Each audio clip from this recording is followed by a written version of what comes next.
Hello, hello, hello, hello. Oh, it's good to be back. Hello. I'm not sure I'm going to get a lot of people here today, especially because of the topic I'm discussing. However, I'm going to just do audio check. How are you? Hello. Happy Sunday, you guys. If you come meet me here, if you don't meet me here, I'm just going to record these and put it on my page, you guys.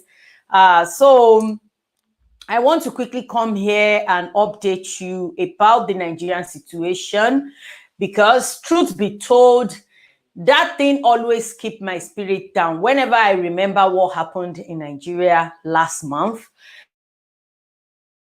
like it just keep my spirit really, really low and down. And I find it hard to move past, because whenever I see something that is related to it just affected me somehow. And Shemilore Akwata, my darling, I trust you. Sorry, I'm really sorry, you guys. I hope you guys are catching up on my video. Hello, happy Sunday, Shemilore Akwata. Thank you so much. I trust you. I know you're going to come on here. I've just been a little bit, I don't know. I'm just tired. I'm just weak. I don't know what happened. I'm fine. I've been doing school runs and all of that, but I'm just weak most of the time. And the time we have now is really, really delicate and serious. You can't just be up, going to hospital here and there, especially with what is going on now. More so, we are in full lockdown in UK right now, but not full lockdown, actually. The students are going to school. That is the part that I still find it hard to understand, really.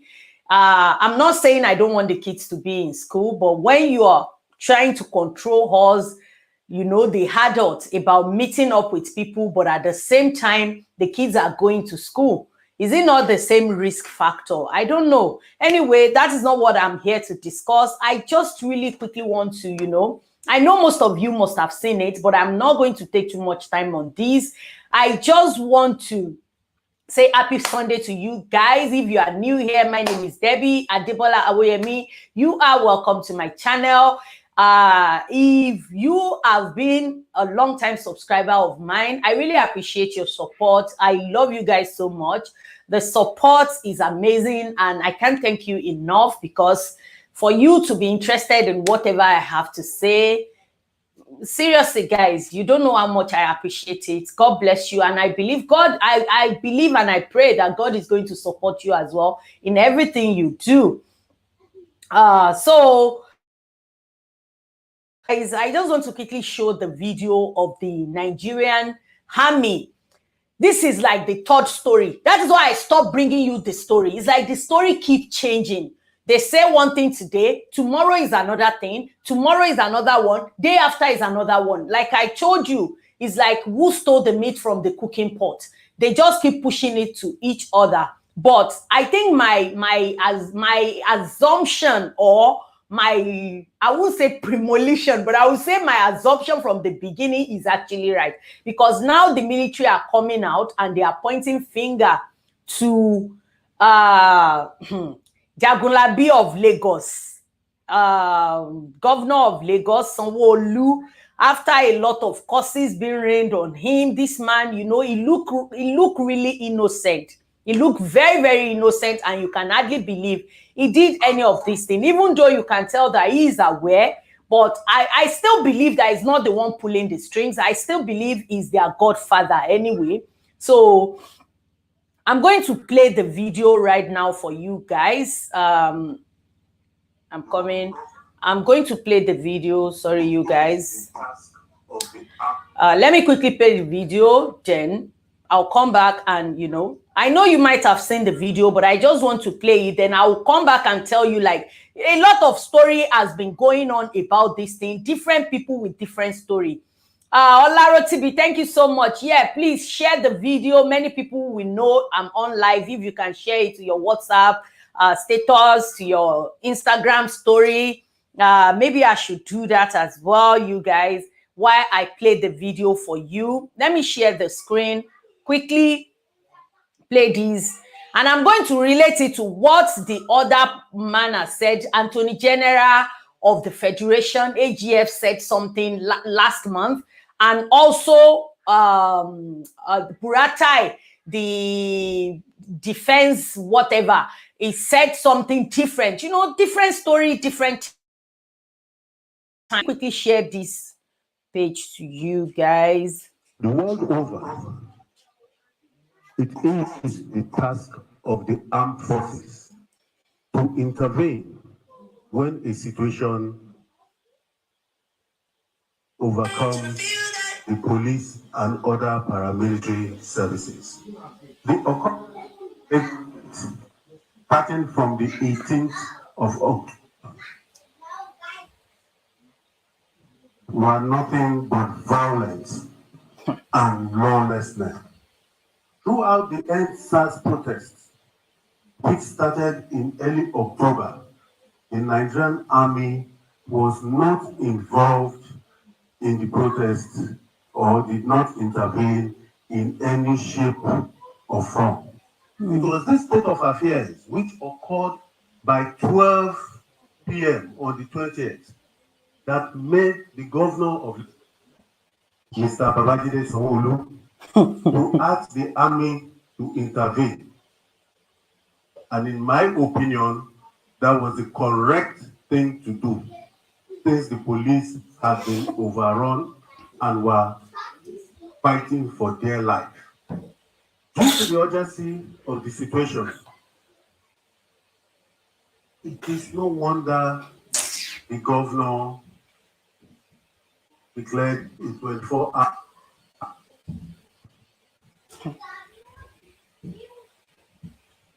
which was supposed to start by 4 o'clock. Analyzing that further, it shows the situation was so dire and they wanted everyone off the streets. After some observation, this timing was shifted to 2100 hours, that is 9 p.m. However, these timings were not communicated to the Nigerian army. Be that as may, the Nigerian army deployed immediately to forestall further violence and loss of lives. This deployment, contrary to what is out there, was done throughout Lagos State upon receipt of the signal to activate phase 4 of IS operations. You guys, I think I'm done with this, all these lies. It's really, really annoying, you guys. You know, he said something. I'm not even going to, you know, the details of his Sanwoolu, his Tinubu, is this person. But what he said that really caught my attention there is that he said that the police, they are stretched thin, more or less like they've used and exhausted everything they have. Guys, seriously, it's like I'm in a movie or in a series. It's like a never-ending tales of lies, unending tales of how a grown adult are going to stand up and lie, you know, thinking that these Nigerians they are speaking to are just so unintelligent, so dumb, so, you know, they can't think for themselves. You just want to put it out there that the police are stretched thin. The police that they fight. That's the annoying thing. They fight. These 5 things that these people were asking for before they invited this military into it. It involves, they want to reform the police. They want them to provide a good housing for police. They want them to, you know, provide health and all of these things for the police. I don't know why they added that, because these people are not worth fighting for. It's like a waste of time, waste of resources, waste of energy. They are fighting for them, but because of these atrocities they keep committing, you know, by taking, just arresting people on the road, taking them to cash machine and withdrawing money. You know, it's just, Nigeria is a web of and tales of lies. I just cannot cope. Seriously, whenever you think about this, you just try to, now I get it, why our parents will always say, keep praying. A lot of people are used to that. And do you guys know that, before I move on to talk about DJ Switch, do you know that they want to actually arrest all like 49 people? It's not even arrest, it's like investigating them for because they are also saying something on social media. They now turn this NSAS protester, you know, the people that are, you know, helping them, celebrities that are lending their voices, they now turn them to a terrorist, whereby the main terrorists, the Boko Haram, are being integrated back into the community. See, how does that make sense? Can you help me make it make sense? Because it doesn't make sense to me. So now, as we all know, DJ Switch has ran to Canada now, basically for asylum. And seriously, she really needs that. These people can lie for entire generation. They were lying out that they are not looking for her. But as soon as they heard that she is no more in Nigeria, all their croonings and clowns and goons, they keep coming out. One of them is one Igbokwe, you know, saying that whenever you come, that Canada should not give her asylum. She's there, she's a this. Because you are eating out of this doesn't mean that your generation are going to benefit from this pain and sorrow you are inflicting on the general public. It's seriously, I just find it, I don't know why it's affecting me so much.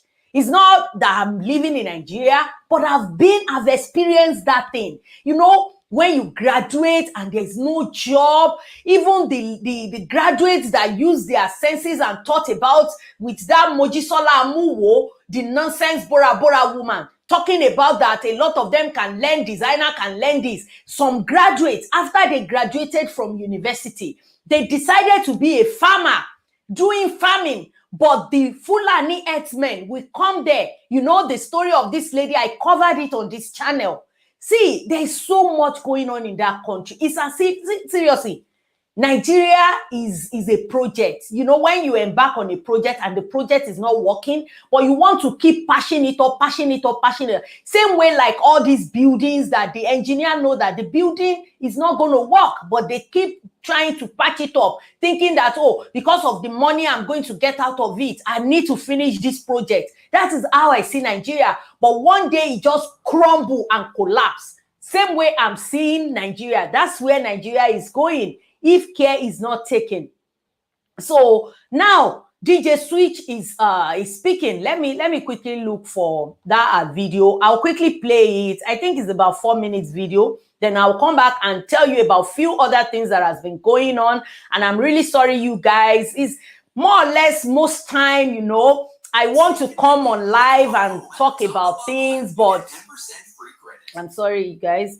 I want to come online and talk about few things. I want to play DJ Switch because a lot of the one I saw is about 1 minute. So let's just look at the video. This is a speech to the Canadian, I believe the Parliament House, people that are like asylum hearing. I'm going to play it for you guys, then I'll continue. Because see, if I'm talking about Nigeria, it really baffles me a lot why these people just decided to ruin and destroy that country. And all you keep hearing about is we're borrowing money here, we're borrowing money there. They never stop borrowing. It's all borrowing and borrowing and borrowing. It's really appalling. I said in one goal: against injustice, against police brutality, against bad governance. What started out as a protest against police brutality, especially the unit called SARS, unfortunately just degenerated into something I still find it hard to reconcile with in my heart. I remember being there at the protest. I was on stage with some beautiful organizers of that particular day's event. And we were informed that there was a curfew for 3 p.m. I do remember that there was outrage on Twitter because it was short notice. The curfew, I think we got the information at about noon that day. And so we said, look, people came from all over Lagos. It was thousands of people there. The best thing we can do if people can't make it home, we'll sit still, don't do anything, don't move, we'll sit still and we'll sleep over till night. It was at the toll gate. And then later on, we got, sorry about that. And then later on, we got, I'm so sorry, I don't know if you can hear me. Okay, great. I'm getting some messages in my ear. Okay, so we also got information later that the governor wanted to see me and 6 other people. And I remember saying to them that we have no leader. If the governor wanted to speak to us, he should kindly come to the toll gate and address Nigerians because we've been out for over 11 days. And then the lady that came to give us the information, I do not remember her name at this time, left. She came back some 30 minutes later to inform us that the curfew had been cancelled and moved to 9 p.m. Telling the people there this information, and people cheered. While this was going on, another member that was standing behind me came up to me and said, someone is taking out the cameras from the toll gate. And I said, do you recognize who? Because we had I think the real heart of Nigerians there. We did not destroy anything except for graffiti. We did not take anything. We did not take anything from the toll gate. We cleaned up after ourselves. So wanted to be sure it wasn't happening. Well, it wasn't a protester that was doing that. And then we found out that it was one of the staff, or, he had the LCC uniform. Those are the people that manage the toll gate. So he took a picture just to keep and, to sort of use as proof that we didn't destroy or take anything. And then we realized that the big billboard that is over the toll gate had been turned off. And so just before 7, it was like to 7, maybe 6:45, not too sure on the exact time, but to 7, we heard gunshots coming from behind. At first it was chaotic because we didn't know where the gunshots were coming from. We didn't know what the gunshots were about. And then the lights went off. I think the rest of that is just the most tragic thing. I thought I was going to die. I thought we're all going to die. And it was in that moment that I said, let me go live on Instagram so people see what happened to us. People see where we were killed. I just believed that was what was going to happen. And I remember the military came in first. They stopped shooting at some point, and I walked up to one of them and I asked him why he was shooting at us. And he said he had express orders from above and that I was coming too close to him. And if I came too close, it would be considered an attack on him and he would have to shoot. So I moved back and asked everyone to move back. It didn't take maybe another 10 minutes, the shooting started again. I remember seeing 7 people that had been shot down. And we were telling people on my live. So you guys, I just want you to listen to that. How can this government discredit such, a detailed information that not just thousands of people were watching it live? I was just right there. I don't know what I was doing that day. Maybe I was even on live video or something. And someone just sent it to me that I should join this live video now. I joined it. I can't even watch. I was just crying and wailing. And these people are so wicked. They are so cruel and callous to the extent that they make so many efforts to get this girl arrested, but now they are saying that nothing of such happened. Even at some point, they said that this live video was adulterated. Like, it doesn't happen.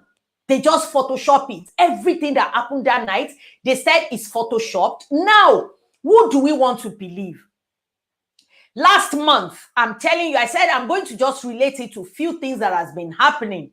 Attorney General of the Federation came out. This man said that the military, when they look into it and speak to like the people that they said they were on ground that day, they realized that the Nigerian military were not even on ground. It was the hoodlum that was wearing military uniform, you know, that has this military weapon and military everything, that was on ground. Now, and if you remember the first thing, when it first happened, they said, oh, it's fake, that the military were not on ground. That was the first instance. Maybe they thought that because they switch off the light, nobody is going to have evidence. But what they forget is that in this day and age, a lot of people have drone. And some of the recording even came from drone. And these people were not even using their brain to think about that. And you can tell that this government is actually really lying about the situation of things. Why I said that is, as soon as all of this thing happened, they try everything. Sanwoolu said that he doesn't know. There was a documentary on YouTube. You can check them on Instagram or go to Adiola Fayeun's page on YouTube. You can watch it. There is like some excerpts of this documentary whereby people are saying there are some people that live in a close by, like a village. You know, these Ilaje people that live close to the river. They said they had to pull some people out that day because some people were like, you know, jumping into the river just to escape this evil thing going on, and they were pulling them out. And someone said that he even saw about seven. The stories were so the same. Every of the story is very similar to what DJ Switch has said. But because someone created a fake account, I'm not going to put it past this government. They might have one of their clowns to create this account just to make sure they use it to discredit this lady. But I am happy that as soon as this lady was able to come online, she said that that wasn't her account. A lot of people created account on DJ Switch name so that they can use the account to maybe get followers or something. I've talked about this thing, and she said that she never mentioned 78 people. She was just on live video. She has never tweeted about anything that happened, but she can confirm that she saw up to like 15 people. A guy that was there that was wearing a red t-shirt. This guy came out in an interview and said the same thing. These people they've not seen each other after all of this thing has happened, and DJ Sweet went into hiding. This is not the first time that people has to go on exile because of Nigerian government. Have you guys forgotten Wole Soyinka?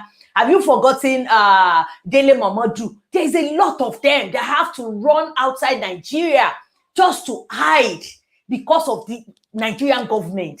I don't know what is going on. You know, it's more or less like you are seeing the truth. Everybody is seeing it, but you are looking at it like, oh, this is white. And they're telling you, no, it's not white, it's red. Doesn't make any sense. I don't know what these people think they are teaching the children unborn, what they think they are planting. Seed, the dirty and evil callous seed they are planting. I don't get it. Seriously, I can go on and on and on about this. And to all their clowns and goons, I pray everything that happened to all these families that cannot speak for themselves, I pray it happens to your family. Then you can continue to defend this kind of evil thing. And a lot of all these people, they call themselves Christian. Their heart is full of evil. You see your boss doing evil. Seriously, the person doing evil is not even bad as the person looking at that evil and not reporting it or not saying anything about it. Is much worse than the person doing the evil. Because when you see someone doing callous and evil things and you are looking at it as evil, or you even join in saying that, oh, it's not evil, you look the other way and paint a different picture from what is going on, just to say that you are in support of you. I know a lot of that is going on right now. It's really crazy. And you know that after so many stories, in the beginning, Tinubu's son came out and said that it was Sanwoolu that asked them to switch off the light. When I heard that, I'm like, okay, Sanwoolu is going to be the foreman for this. But at the end of the day, they started changing stories. AGF came out, it wasn't military. Buratai said that, maybe some people in uniform. This thing is not that I'm picking it. It was on blogs. You can go on it. It's on, Punch newspaper, Guardian, Go on their pages on their website and look for it. This is speech. They said it with their mouth, like this is what is going on. It wasn't us, it wasn't military, it was some hoodlum in uniform. Military were not on ground. You know, I don't know where these people stop. Where do they get off? From one story to another, they now turn everybody. You know, they are fools. They now believe every Nigerians are fools like them. And I know they are lying. They know these people doesn't believe them, but it's more or less like, what can you do? Yes, I've done it. I've lied. What can you do? These people live in lies. Politics is a very dirty game. It's very dirty. You know, if you call yourself a Christian or a born again or this and you go into politics, forget it. I keep, you know, analyzing it for people. Like, politics in Nigeria is like a vampire, and it's not even Nigeria alone, especially with what is going on in America right now. I can tell you that Nigerian politics is even doing press up where American politics is breeding with the fraudulent activity that goes on in all of these things.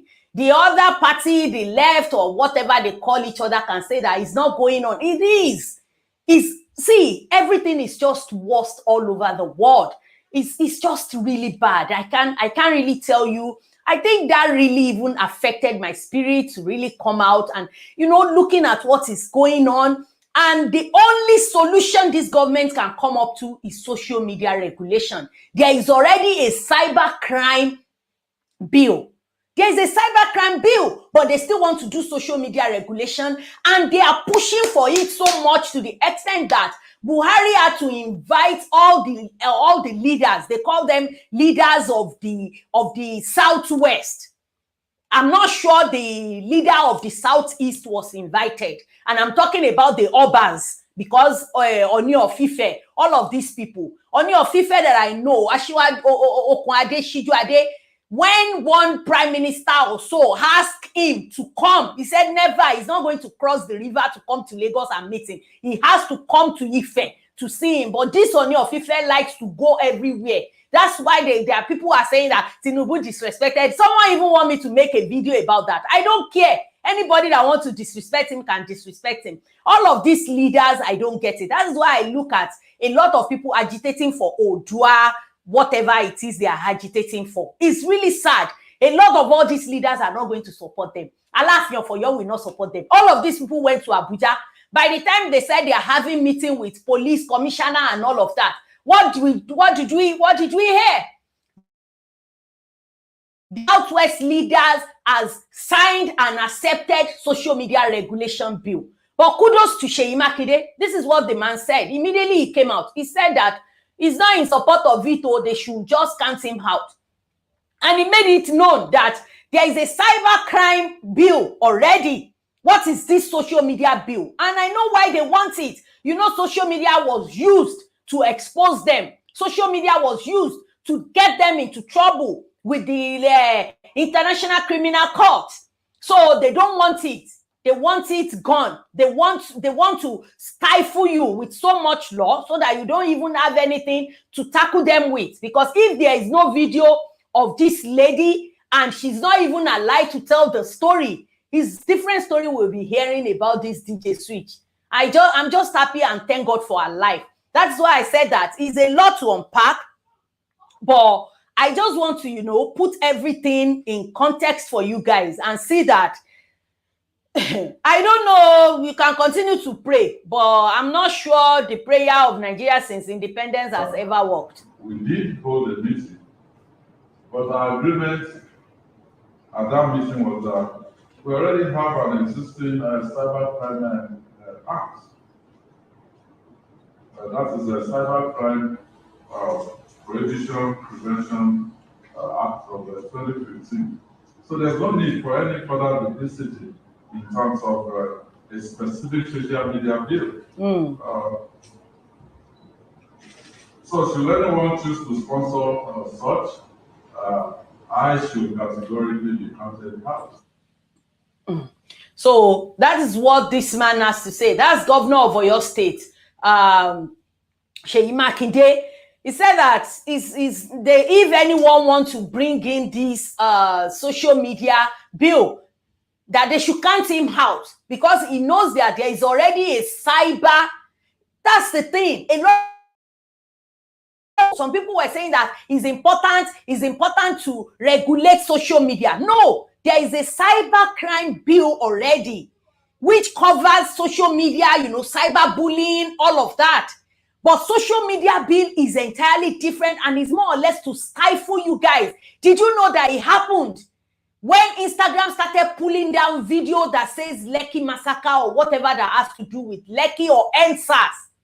People asked to protest it, tag Instagram for a very long time before they now started releasing them to even post it. They pull everything down. That is what is going on. They want to stifle you. A lot of people, they don't have job. They make money through social media. And when they started doing all of these things, then what happens? More or less like cut Nigeria off from the entire world. And they keep comparing themselves to China. China that is not using Instagram, they have alternative for it. China is developed country. Nigeria is underdeveloped. Nigeria is like one of the worst that have a very high rate of poverty. And all you keep hearing these people doing is that they are borrowing money. They keep borrowing. Did you guys know that federal government used 2.2 billion to pray in Mecca, Medina, and also sorry, you guys, this one is really laughable, I'm telling you. They said they used 2.2 billion naira to pray in Mecca so that both they can conquer Boko Haram. You guys, it sounds funny, but Yoruba will say automatic koja ekun erina firin. It's just beyond crying. How can a whole country, a country like Nigeria that so many other African countries look up to, how can they come out, a whole adult, elderly person, agbalagba, to come out, the lanu paga, opadi jai, 2.2 billion naira to pray so that you can conquer Boko Haram? When you tag this Boko Haram, that there is nowhere in the entire world that I've heard it that Boko terrorist group, they integrate them. They said repentant Boko Haram. They now put them back into the community. Does it make any sense to you? That is when I know Nigeria is doomed. As soon as I saw this, I know Nigeria is doomed. And do you know that these people that they are integrating into the society, well, one Governor Dume or so, is Gombe State governor, said that these Boko Haram are going, the one they already integrated, they joined the army and all of that. They will tell Boko Haram that we are coming to attack you. So they will not be able to get them, but they would have set trap and kill a lot of military men. That is what is going on now in Nigeria. That is the kind of government, the change Nigeria wanted. Seriously, there is no way out. Ever since I noticed that this NSAS, if you can notice, anytime anybody tries to bring up like a protest, they shut it down. Do you know that Showore came out the other day and said that I've heard they are looking for me, and you guys, in case anything happened to me, is the federal government? Because some people will be informing him. Not all of these people, DSS, police, military, that really enjoy the way the government is treating its own people. Some of them don't like it, but they have to, go coded to tell the people. Chowore know that this is coming, but a lot of people did not believe him. We've seen this time and time again, a lot of people that Nigerian government has gotten rid of, and they are no more today. That is why most of them went exile. And so many people were saying that Showore is just fighting for his own head. He's an American citizen.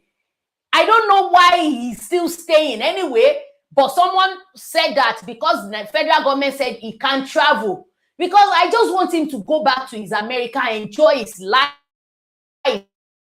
Nigeria is not worth fighting for. It's not worth wasting your blood for, because a lot of people has laid down their life and it doesn't work. The project Nigeria is not working. When a project is not working, you dismantle it. Then you start it from the beginning.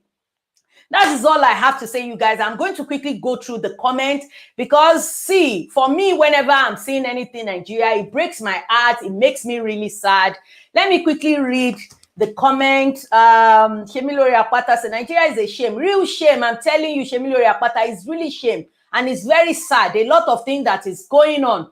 It really breaks my heart whenever I see it. They are trying to take the protester. They said some human rights are taking the protester. What do they tag them as? Let me see. They said that they are creating disturbance. Yeah, that these people that are helping the protester during the protest, that they are enabling them and they are creating disturbance. You know, more or less like trying to tag these people as a terrorist when the real terrorists are in the Nigerian army, Nigerian police. Doesn't make any sense. It's very sad. I'm telling you. May God help Nigeria. Let's just keep it in the hand of God because I'm not sure. One man already predicted this will happen and it's happened. I can't find the video. I tried to look for the video to play for you guys. Like, this is what this man said. And, you know, seeing all of this thing happened really breaks my heart. Like, someone already predicted it and it's really happening. It's really sad. Very, very sad, guys. I'm trying to see if I can find that video, you know. Just I want to end my live video with that video. Let me see if I can put it in this. Sorry, you guys. I want to see if I can play this video for you guys as I go. I want to try and because this man is like a vision. This man made this video when the protest started, and this man was, you know, talking from experience, things that has happened before, and literally just saying that this is what will happen, even though the government did not prepare for this, but this is it. When these people stop the protest, this is what will happen. They will go after them, and they are already going after them. One by one, they are going after them. Can you imagine? Discussing about Nigeria brings pain and ache, not until the people eating from the bad governance are killed and they are here to serve as lesson to others. Nothing is going to change. My dear sister Ogini Keji, that's the truth. That is the truth. Then who has the liver to do it? I'm not sure. Only God can help us to strike those evil government that value darkness and doing evil all their lives. They cannot accept the blame as usual. Never. They will not accept the blame. And that's a problem for like the whole human race, to be honest. That's why I said a whole human race. Nobody wants to accept their blame. Nobody wants to say that, yes, this is my hands up with my full chest. I know I'm at fault. I don't know when people will start doing that, especially the government. When do they want to start doing that? Anyway, you guys, it's really amazing for me to come back. If you guys want to continue to see me come on live here, you know, just talk about everything going on generally. Yeah, I'll keep doing that. And when my spirit is up, because that's why I don't like to read blog these days, especially when it has to do with the EndSARS situation, the protest, you know, trying to arrest the people that are helping in protest, taking them to court. It doesn't make any sense to me. It makes me really mad and it makes me sad. At times, it really affected my spirit. So, you guys, maybe tomorrow I will come on here live and talk about something different, maybe different topic, aside from talking about Nigeria, because truth be told, talking about this thing is really downer. You know, when they call something a Debbie Downer, that's what it does to me. My time is fast spent, you guys. Thank you so much for coming on here. If this is your first time, don't forget to hit that subscribe button, turn on the notification bell so that you can know whenever I want to go on live. And to all my subscribers, I really appreciate your support, you guys. God bless you. Have a fabulous week, you guys. And please, on your way out, give this video a thumbs up, share if you like it, and please, that subscribe button, don't forget. I will see you in the next one. Have a great week, guys. Bye.